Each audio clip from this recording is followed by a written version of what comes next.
Bonjour à tous et bienvenue dans cet atelier proposé par Soyouz.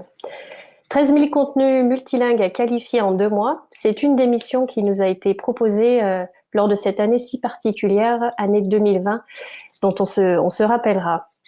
Quand je dis Soyouz, c'est l'agence Soyouz Digital. C'est une agence qui accompagne les clients basés en France et à l'international dans leur prise de parole digitale. On le fait depuis 10 ans maintenant et on a eu affaire à 1001 missions différentes pour accompagner nos clients. Une des spécificités de l'agence Soyouz, c'est le télétravail qu'on a adopté depuis 10 ans puisque nous sommes basés dans différents pays au niveau des équipes. Et le fait de travailler aussi avec une communauté de talents externes qui sont formés par l'agence et qui nous aident à produire des contenus pour nos différents clients. Des contenus que l'on espère être sincères, que l'on souhaite authentiques et donc convaincants. C'est ce qui nous permet de vous accompagner à différentes étapes de vos projets éditoriaux, puis l'analyse de l'existant, un audit de vos contenus, un audit de vos audiences, à la proposition de concepts, d'insights sémantiques, à la production de contenu, bien sûr, avec toute la palette créative qu'il est possible, avec les textes, des visuels, des vidéos, qu'on produit, dont on assure le suivi et l'optimisation dans le temps. Et enfin, pour nos marques qui sont basées à l'international, une production s'accompagne aussi d'une localisation sur les différents marchés dans le cadre d'une production de contenu multilingue. Ça fait 10 ans, du coup, qu'on produit ces contenus, qu'on accompagne nos clients et on reste convaincu que le contenu reste un levier clé aujourd'hui, à la fois pour témoigner de l'expertise d'une marque, pour positionner cette marque dans le paysage digital qui ne cesse d'évoluer au fil des années, pour améliorer le référencement de cette marque, mais avant tout aussi pour informer et convaincre les audiences de ces marques, pour atteindre de nouvelles cibles, les aider à aller chercher de nouveaux clients. Et bien sûr, et ça on l'a particulièrement vu en cette année 2020, pour garder le contact avec les clients et avec les audiences, mais aussi toute la communauté un petit peu de ces marques. L'année 2020 a été pour bon nombre d'entre nous inédite. Elle a rimé avec une nouvelle organisation, souvent chez nos clients, de nouveaux usages un petit peu spontanés au niveau des utilisateurs, des produits et services proposés par ces marques, et aussi au niveau de l'organisation avec les différents talents et les partenaires avec lesquels nous collaborons. Pour certains de nos clients, l'activité s'est subitement arrêtée. C'est le cas par exemple dans le secteur du voyage. Pour d'autres, l'activité a été modifiée, remodelée. C'est le cas de nos clients dans la restauration qui ont dû investir de nouveaux outils digitaux pour pouvoir vendre autrement. On pense au click and collect, on pense au site internet. Cette digitalisation s'est parfois accompagnée aussi pour d'autres clients d'une accélération de la production. Pour certains, il a fallu produire en urgence et de façon ciblée de nouveaux contenus pour rassurer leurs audiences. C'est le cas notamment des mutuelles, des assurances ou de ces clients qui travaillent dans le secteur de la prévention. Cette production de crise, Soyouz les a accompagnés et tout au long de l'année 2020 et ils ont pu garder le contact avec leurs audiences. Et enfin, il y a eu un troisième profil de clients qu'on a pu observer, des clients qui ont choisi de faire une pause, de s'arrêter et de prendre un peu de recul face à ce qu'ils percevaient comme un monde en mutation. Quand il y a de profonds changements comme ceux-ci, on peut se poser la question de comment on aborde. Est-ce qu'on remet en cause nos pratiques? Est-ce qu'on modifie complètement nos pratiques? Ou est-ce qu'on continue en s'adaptant? Et notamment, on a eu un client qui est venu en juillet 2020 et qui avait un profil particulier et une demande particulière. Ce client, c'est une marque qui est quasiment devenue un média à part entière dans le sens où elle est productrice de contenu depuis 35 ans. 35 ans à produire des contenus sur tout type de support, mais notamment des contenus print. Des contenus qu'elle adressait à ses audiences situées dans le monde entier, donc des contenus multilingues, multimarchés. Et chaque marché était source d'initiative. Ces contenus sont aujourd'hui disponibles sur différentes plateformes de la marque et elles s'adressent à différentes cibles, tant des cibles professionnelles que des cibles de consommateurs usagers classiques. Et la thématique de cette marque, c'est la santé par l'alimentation.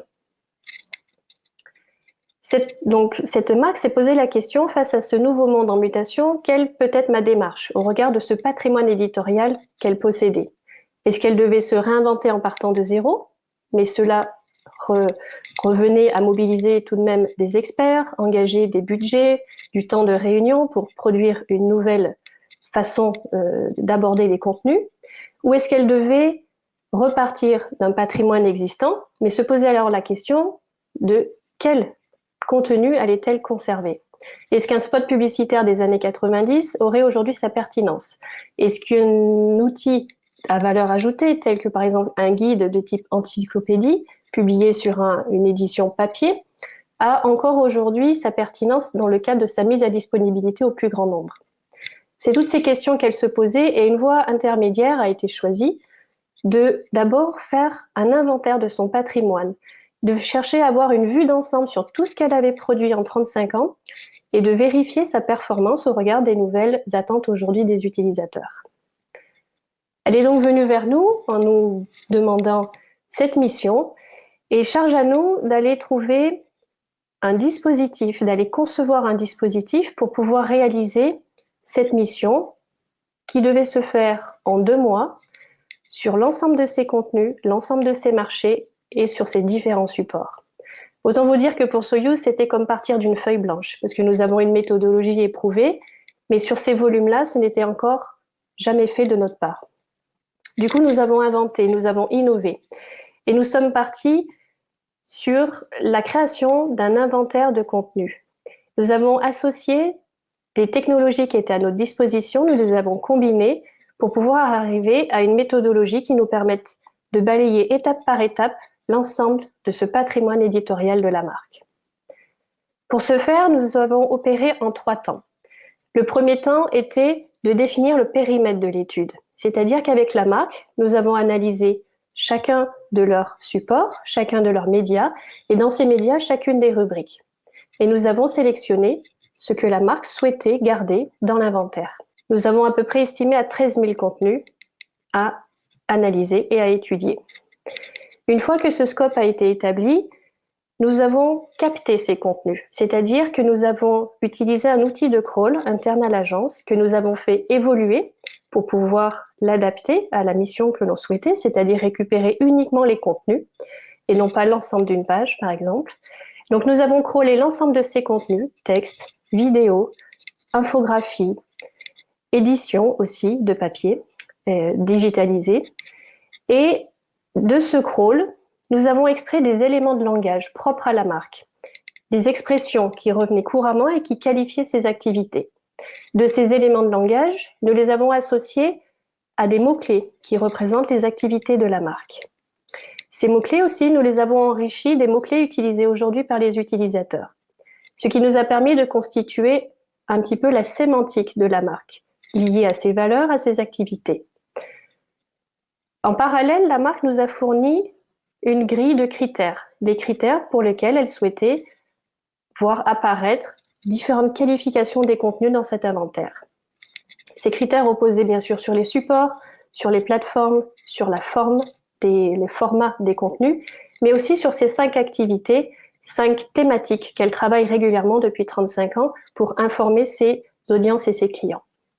Sur la base de cette sémantique et de ce critère de qualification donné par la marque, nous avons élevé une intelligence artificielle qui était, nous semblait-il, le seul outil capable d'aller travailler sur l'ensemble de ces contenus, à la fois dans leur diversité et dans leur volume. Cette intelligence artificielle est venue qualifier tous ces contenus à l'issue d'une analyse. Le livrable a été un grand tableau avec, pour chaque ligne de contenu, tous les critères attribués par l'intelligence artificielle. Ceci, après, nous avons souhaité redonner le contrôle à l'humain, c'est-à-dire que nous avons donné ce livrable de l'intelligence artificielle à des relecteurs, et ceci dans chaque pays. Ces relecteurs ont sondé, ont vérifié les résultats donnés par l'intelligence artificielle, chacun du point de vue de leur prisme culturel et des habitudes qu'ils avaient d'utilisation des produits de la marque. Parce que les spécificités culturelles à chaque pays restent importantes pour que ces contenus produits restent authentiques, sincères et convaincants. Une fois que ceci a été réalisé, ça a donné lieu à un livrable Ce livrable, c'est un outil de recherche multicritère. C'est-à-dire qu'à l'intérieur, on pouvait faire désormais une recherche croisée en associant des marchés, des langues, différents formats de contenu, différents supports, les thématiques, les 5 thématiques dont évoquait la marque et qu'elle travaille depuis plusieurs années, mais aussi les dates de publication des contenus ou encore plusieurs niveaux de détail comme le nombre de mots-clés dans chaque contenu pour estimer la longueur et les pratiques de contenu de la marque. Est-ce qu'elle produisait plutôt des articles longs ou des articles courts? Le nombre de likes, le nombre de secondes dans une vidéo pour pouvoir estimer un petit peu le comparatif des durées des différentes vidéos, ou encore le nombre de visuels par article. Ce travail a aussi permis d'aller jusqu'à vérifier et qualifier le positionnement éditorial de la marque.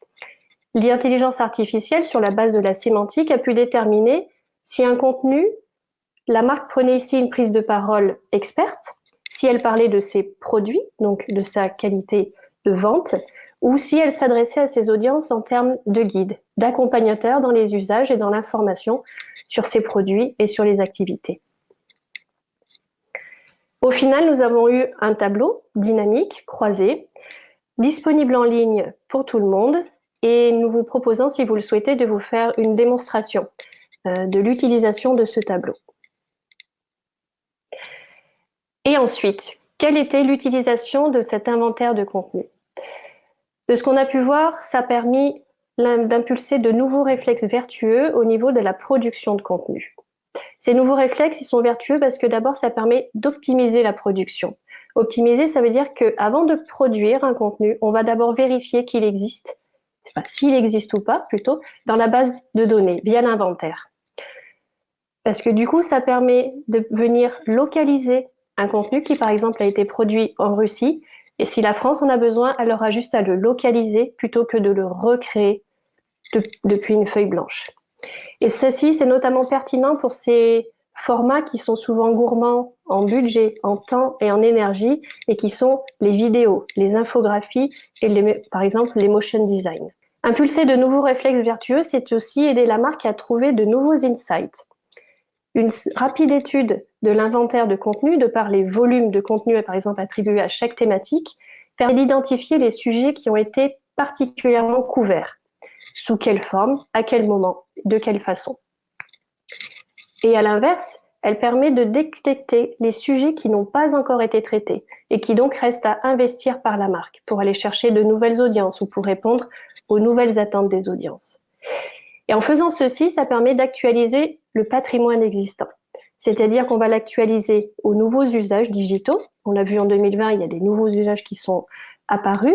Donc ça permet d'actualiser son patrimoine vis-à-vis de ces nouveaux usages, vis-à-vis de ces nouvelles attentes, vis-à-vis surtout des nouvelles priorités de la marque, si elle veut aller démarcher un nouveau marché à l'international ou au contraire un nouveau marché beaucoup plus local, elle vient ajuster ses contenus. Et surtout aussi, on peut faire un travail sur le référencement. Les mots-clés qui étaient utilisés en 2000 ne sont plus les mêmes peut-être qu'aujourd'hui, et du coup, on peut, sur la base d'une simple recherche dans l'inventaire, venir actualiser le SEO de certains contenus.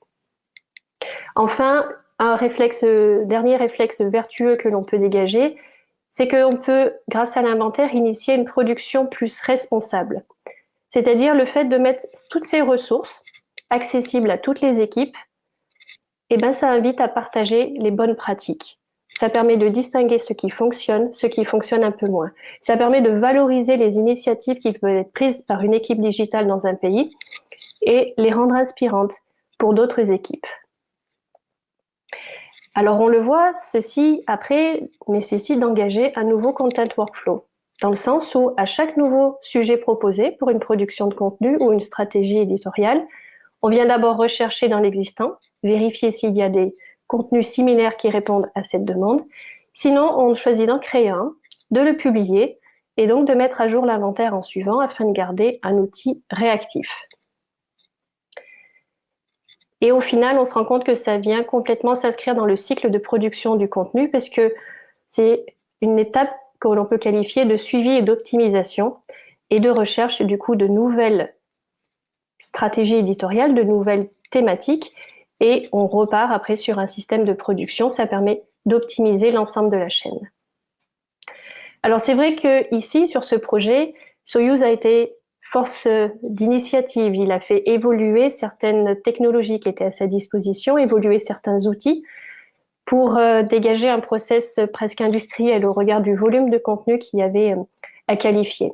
Et si on a utilisé l'intelligence artificielle pour apporter une sorte de force de frappe à ce projet et gagner du temps, accélérer un petit peu les processus et travailler sur l'ensemble de ces volumes, on reste conscient que cet recours à l'utilisation de l'intelligence artificielle doit toujours être bordé par le prisme et le savoir-faire, entre guillemets, des collaborateurs. C'est-à-dire qu'il y a eu une phase d'acculturation à la marque qui a été importante et une phase de découverte de sa façon de communiquer, de ses habitudes. L'IA ensuite est venue, mais elle a été bordée en amont, donc, et puis aussi en aval, en redonnant les résultats de l'IA à des relecteurs de chaque pays qui sont venus aussi vérifier et contrôler la qualité de ce qui était produit. Donc on le voit, il est possible d'inventer des solutions, de trouver des solutions, des nouveaux dispositifs pour répondre aux demandes de nos clients, même en période de crise. Et si vous souhaitez en savoir plus sur cette façon d'avoir une vision globale de votre patrimoine éditorial ou sur la méthodologie, la façon dont travaille Soyuz pour répondre aux besoins de ses clients, nous vous invitons à nous rejoindre sur le stand de l'agence lors du salon All for Content ou alors plus tout au long de l'année sur notre site internet soyuz.digital. Merci et à bientôt.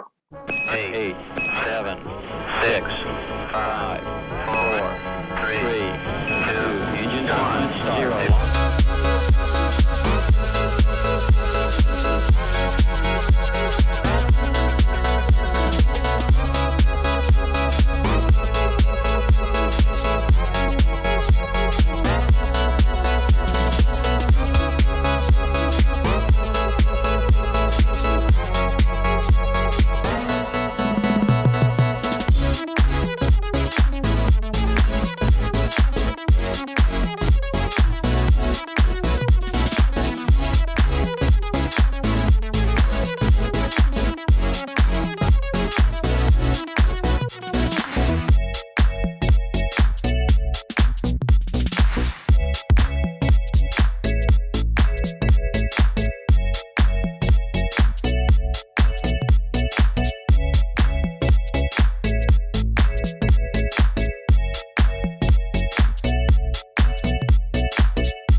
All for Content 100% digital, une production Dot Events et Broadcast Associés.